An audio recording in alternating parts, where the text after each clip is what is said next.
Big breaking news చూస్తున్నాము. ఆంధ్రప్రదేశ్ మాజీ ముఖ్యమంత్రి వైఎస్ఆర్సీపీ పార్టీ అధినేత జగన్మోహన్ రెడ్డి గారి ఆస్తులకు సంబంధించిన కీలక అప్డేట్ ఒకటి బయటకు వచ్చింది. ఇటీవల వైఎస్ షర్మిల గారు మీడియాతో మాట్లాడుతూ తాను మాట్లాడిన తర్వాత వైఎస్ఆర్సీపీకి సంబంధించిన కొందరు ఎమ్మెల్యేలు అలాగే కొందరు వైసీపీ పార్టీకి సంబంధించిన వాళ్ళు షర్మిలకు ఆస్తులు ఇచ్చేశారు అని కూడా సంబోధించారు. ఇక దీనిపై ప్రచారం జరుగుతున్న ఈ సందర్భంలో వైఎస్ విజయమ్మ గారు, వైఎస్ రాజశేఖర రెడ్డి గారి సతీమణి, జగన్మోహన్ రెడ్డి గారి షర్మిల తల్లిగారైన విజయమ్మ గారు స్పందించారు.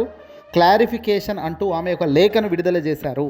అది కూడా భారత రాజ్యాంగబద్ధంగా స్టాంపు డ్యూటీ ఉన్న ఒక బాండ్ పేపర్ పైన తను లిఖితించిన తన అంశాలను వెలుగులోకి పంపించారు.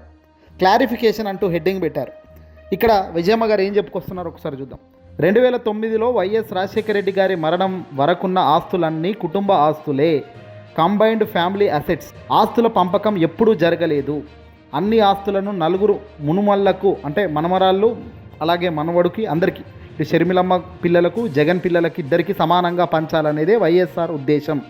ఇది ఆయన ఉద్దేశం కాదు, ఆయన ఆదేశం కూడా. దగ్గర వాళ్ళందరికీ తెలిసిన వాస్తవం ఇది. ఎంఓయూలో షర్మిలకు రాసిన ప్రతి ఆస్తి న్యాయంగా ఆమెకు చెందాల్సినవే. అందుకే జగన్ ఎంఓయూ రాశాడు. నిజానికి తనకు తక్కువే రాశాడు. సరస్వతి సిమెంట్తో సహా ఎంఓయూలో లేని యలంక ల్యాండ్ కూడా షర్మిలాదే. ఇచ్చాను అని చెప్పుకుంటున్న డబ్బు షర్మిల వాటాకు ఇచ్చిన డివిడెంట్ మాత్రమే. ఆస్తుల విషయంలో జగన్ తన మేనల్లుడికి మేనకోడలికి ఇప్పటి వరకు అన్యాయం చేశాడు. ఎప్పటికైనా న్యాయం చేస్తాడని తన తల్లిగా ఆశిస్తున్నాను అంటూ ఈ లేఖలో ఉంది. ఆస్తుల పంపకం జరగలేదు. ఇప్పుడు చదువుతున్న షర్మిల ఆస్తులు లాంటివి వైఎస్ఆర్ జగన్కు కూడా ఇచ్చారు. అది ఆస్తి పంపకమే కాదు. నిజమేమిటో నా దేవుడికి నా కొడుక్కి కూడా తెలుసు. గ్లోబల్స్ ప్రచారం చేయడానికి మీరు ఎవరు?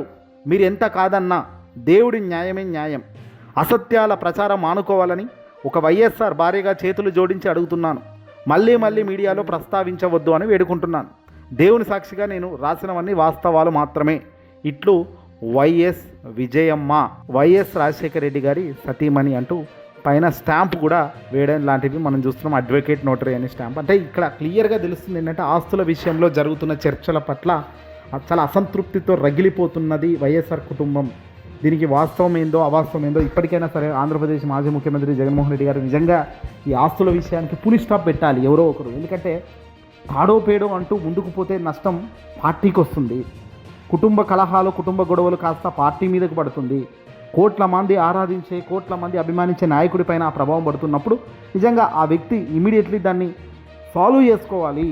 అది పార్టీ లీడర్లు కోరుకుంటున్నదే, కార్యకర్తలు కోరుకుంటుంది, అభిమానులు కోరుకుంటుంది. సరే ఎవరి ఇంట్లో ఉండదు గొడవ, ఏదో రకంగా ఎక్కడో దగ్గర ఏదో చిన్న గొడవలు ఉంటుంటాయి.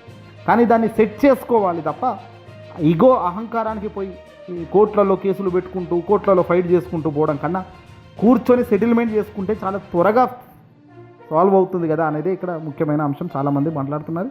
లేదు స్థాయిని తగ్గట్టుగా పోరాడదాము అని కోర్టులోకి పోతే నిజంగా ఎంత కాదనుకున్నా ఎంత అవుననుకున్నా పరువు పోతుంది, పార్టీకి డ్యామేజ్ జరుగుతుంది. గతంలోనే 2024 ఎన్నికల సమయంలో జరగాల్సిన డ్యామేజ్ జరిగింది. ఇది చూస్తూ ఇలాగే కంటిన్యూ అయితే మళ్ళీ వచ్చే ఎన్నికల్లో కూడా ఈ డ్యామేజ్ కంటిన్యూటీ ఉంటే చాలా తీవ్రమైన దెబ్బ తగులుతుంది. కాబట్టి ఇప్పటికైనా దీనిపై రెక్టిఫికేషన్ చేయాల్సిన అవసరం ఉంటుంది. జగన్మోహన్ రెడ్డి గారు ఒకవేళ నిజాలు ఏంటో తెలియదు, సాక్షాత్తు విజయమ్మ గారే ఇంత క్లియర్గా చెప్తున్నారు. వాళ్ళ ఇంట్లో ఏం జరిగిందో ఇంటి గొడవలో మనకు పెద్దగా పాలు పంచుకోవాల్సిన అవసరం లేదు. కానీ సాల్వ్ చేసుకుంటే బాగుంటుంది కదా. ఎందుకంటే కోట్ల మంది అభిమానించే పార్టీకి ఇక్కడ ఇల్లు వేరు, పార్టీ వేరు, రాజకీయంగా అడుగులు వేసేది వేరు. ఈ రాజకీయంగా ఇబ్బంది అవుతుంది, రాజకీయ పార్టీగా ఇబ్బంది అవుతున్నప్పుడు ఆ పార్టీకి ఇబ్బందిగా జరగకుండా చూసుకోవాల్సిన బాధ్యత అధినేతకు ఉంటుంది. కాబట్టి దాన్ని సరిచేసుకోవాల్సిన అవసరం కూడా ఉంటుంది. లేదంటే చినికి ఇది ఇలాంటివే పెద్దగా అవుతాయి. ప్రత్యర్థులకు ఒక అవకాశం వచ్చినట్టుగా, ఒక అవకాశం మన చేతులారా ఇచ్చినట్టుగా కూడా అవుతుంది. ఈ వీడియోని అసలు లైక్ కొట్టి షేర్ చేయండి.